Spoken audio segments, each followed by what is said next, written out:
कहते हैं जो गरजते हैं वो बरसते नहीं और जो बरसते हैं वो गरजते नहीं। भारत ने चुपके चुपके ये क्या बना लिया, दुनिया के सामने लाकर रख दिया है। जानेंगे क्या है वज्र। तो वहीं दूसरी तरफ जेलेंस्की ने दुनिया को चौंका दिया है ये कह के कि पुतिन मारे जाएंगे और कोई करीबी ही मारेगा। आखिर जेलेंस्की ऐसा क्यों कह रहे हैं, जानेंगे जियोपॉलिटिक्स में क्या कुछ चल रहा है। आइए जानते हैं इन खबरों को विस्तार से। इस वक्त रूस यूक्रेन की लड़ाई से एक बड़ी खबर निकल कर आ रही है और ये देखा जा रहा है कि जेलेंस्की अब अपना गुस्सा निकाल रहे हैं अपने ही लोगों के ऊपर। जेलेंस्की कई लोगों को उसके पद से हटा भी रहे हैं। अब कारण क्या है, क्या कोई किसी तरीके का डर है? यूक्रेन के राष्ट्रपति वोलोदिमीर जेलेंस्की ने रविवार को जॉइंट फोर्स के कमांडर मेजर जनरल एडवर्ड को निकाल दिया। अब ये मेजर थे, इसे जॉइंट फोर्स का कमांडर नियुक्त किया गया था, यानी कि तीनों सेनाओं का कमांडर। इसे हटाने का एक बहुत बड़ा कारण हो सकता है क्योंकि ये बहुत महत्वपूर्ण पद है। आपको बता दें क्यों हटाया गया है, इसका कोई खुलासा इस वक्त यूक्रेन के राष्ट्रपति ने नहीं दिया, पर कहा जा रहा है कि यूक्रेन सरकार पूरे देश में भ्रष्टाचार विरोधी छापेमारी भी कर रही है और युद्ध भी लड़ रही है और इस क्रम में कई बड़े अधिकारियों को पद से हटाया जा रहा है। हालांकि अब तक साफ नहीं है कि मॉस्को को भ्रष्टाचार के कारण हटाया गया या किसी और कारण से। वैसे रूस यूक्रेन युद्ध में यूक्रेन को एक बड़ा माल मिल गया है सऊदी अरब की तरफ से भी। पहली बार ऐसा हुआ जब सऊदी अरब के विदेश मंत्री फैसल बिन फरहाद अल सऊद ये यूक्रेन पहुंचे थे और यूक्रेन दौरा करने के बाद इन्होंने यूक्रेन को 400 मिलियन यूएस डॉलर के आर्थिक मदद का ऐलान कर दिया। इनमें से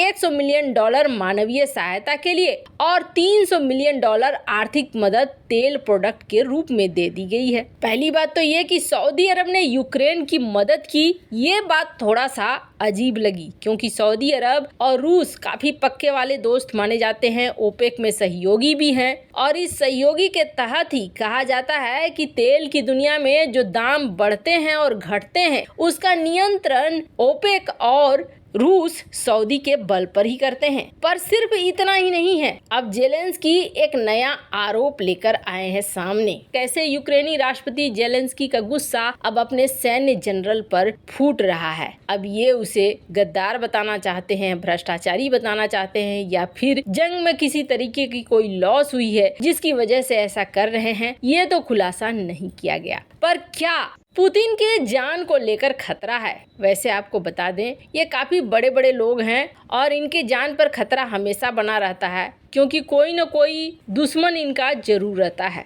वैसे तो पुतिन के बारे में आए दिन जो वेस्टर्न मीडिया है उसमें कुछ न कुछ ऐसे पोस्ट छापे जाते हैं जिससे लगे कि पुतिन कमजोर हो चुके हैं। जैसे कि अमेरिकी अखबार न्यूयॉर्क पोस्ट ने पिछले महीने दावा किया था कि पुतिन अपने घर में गिर गए हैं और रिपोर्ट में कहा गया था कि रूसी राष्ट्रपति मॉस्को में अपने ऑफिशियल घर की सीढ़ियों से उतर रहे थे। फ्लोर आने के 5 सीढ़ी पहले उन्होंने कंट्रोल खोया और फिसलते हुए वो नीचे आ गए। सिक्योरिटी टीम ने उन्हें संभाला, उन्हें कमर के निचले हिस्से में चोट लगी है। इसी रिपोर्ट में ये भी दावा किया गया कि कैंसर की वजह से पुतिन के पेट में गंभीर दिक्कतें हो चुकी है, इसलिए उन्हें लगातार ऐसे हालात में देखा जाता है कि जब वो बैठते हैं तो पैर उनके नाच रहे होते हैं या फिर हाथ किसी चीज को पकड़े हुए होते हैं। पर अभी एक बड़ा दावा हो रहा है और ये चीज थोड़ा डराने वाली है। यूक्रेन के राष्ट्रपति वोलोदिमीर जेलेंस्की का ये कहना है कि व्लादिमीर पुतिन को उनके करीबी ही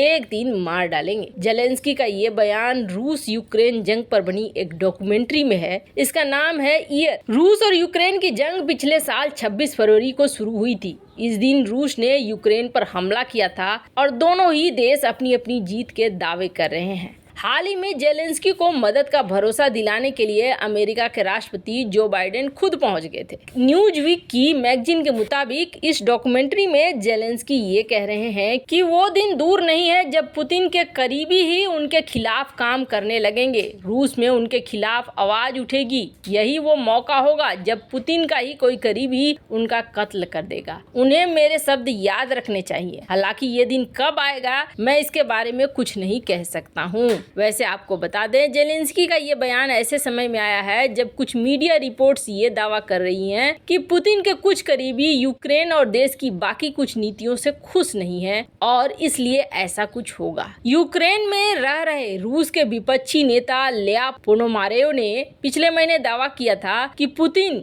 का इस साल 7 अक्टूबर से पहले ही कत्ल कर दिया जाएगा। पुतिन के सख्त विरोधी रहे इस नेता ने कहा कि रूसी राष्ट्रपति किसी भी सूरत में अपना 71वां जन्मदिन नहीं मना पाएंगे। यही है वो विपक्षी नेता जो लंबे वक्त से यूक्रेन में रह रहे हैं और ये कई बार इस तरीके का दावा कर चुके हैं। हालांकि ये वो शख्स हैं जिन्होंने पुतिन का विरोध लगभग हर प्लेटफॉर्म पर किया है और ये एकदम से विपक्षी और पूर्ण रूपेण पुतिन विरोधी माने जाते हैं। खैर, अब इसमें से कितना प्रोपेगेंडा है और कितना सच्चाई है ये तो वक्त बताएगा, पर हाँ, ये थोड़ा डराने वाला दावा जरूर है जो यूक्रेन के राष्ट्रपति कर रहे हैं। खैर, जहां एक तरफ ये सब कुछ हो रहा है तो वहीं दूसरी तरफ जब एरो शो 2022 हुआ था ना, तब एक चीज ने बहुत ज्यादा चौंका दिया था लोगों को, और वो ये था कि इस तरीके का एक ड्रोन देखने को मिल रहा था। पहली बार में ऐसा लगा जैसे अरे ये तो स्विफ्ट है, जिसे हम घातक के नाम से भी जानते हैं, ये क्या बनकर तैयार हो गया है।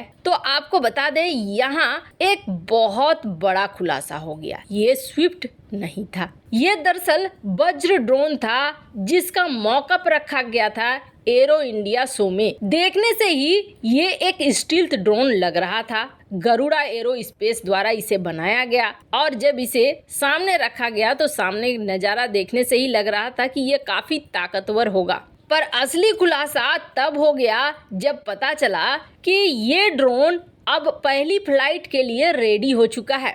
गरुड़ा एरोस्पेस ने अपना वीडियो भी रिलीज किया कि ये ड्रोन किस तरीके से काम करेगा, और जब निकलकर सामने आया तो दिखा कि ये ड्रोन बेहद घातक तरीके से काम करने वाला है, जिसकी रेंज करीब 160 किलोमीटर की होगी। काफी हल्का ये ड्रोन करीब 5 केजी के पेलोड ले जा पाएगा। वैसे आपको बता दें, अभी माना जा रहा है कि पहला परीक्षण में ये सिर्फ सर्विलांस का काम करेगी और बाद में इसमें हथियार वगैरह जोड़े जाएंगे। वैसे इससे भी बड़ी बात ये है कि इस वज्र ड्रोन को अमेरिकी कंपनी लॉकहीड मार्टिन के साथ मिलकर बनाया जा रहा है और यही वजह है कि इसे बनने में ज्यादा वक्त नहीं लग रहा है, बहुत तेजी से ये सामने आ रहा है। वैसे इन सब मामले में आपकी क्या राय है, कमेंट कर जरूर बताएं। जल्द मिलते हैं अगले वीडियो में नई खबर के साथ।